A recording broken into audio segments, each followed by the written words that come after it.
едни рибарчи. Така.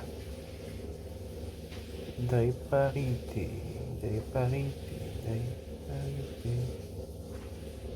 Дай пари. И пари. Малко бе. Чотке зубита хатото.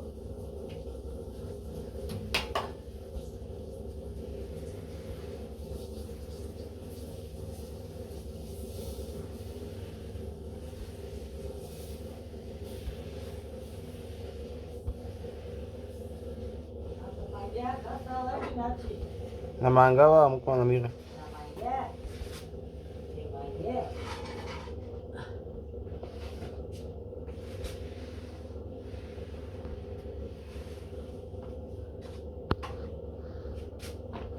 Бомбастик.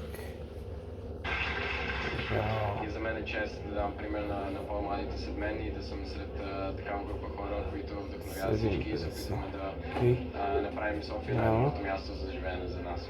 Искам да дам пример на отдаденост, на силна работа, преследване на мечтите си и също така да се млад и има книжка, да внимавам пътищата и да се спазват правилата.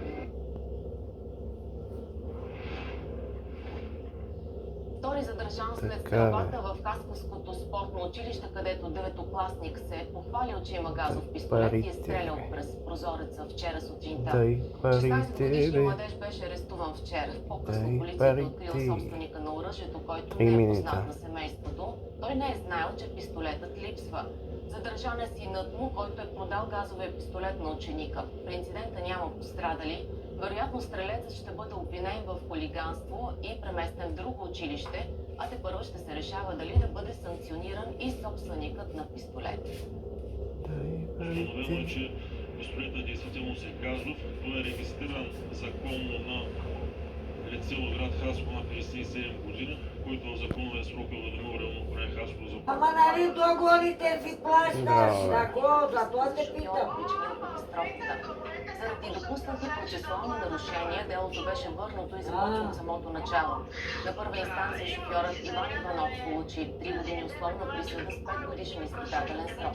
Според обвинението, той отнел Добре, че ама нищо не направи такова кипоти. Давай пари. Нищо не направи това, как се казва, да ти си бари ми часа на момичето за уикенд. Нашето животно присъда, която ми беше дадена. А как? Иван Иванов.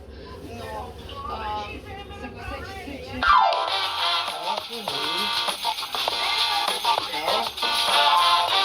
Аз разстанката, мама е минки. Не си прости. Не се прости. Сутри.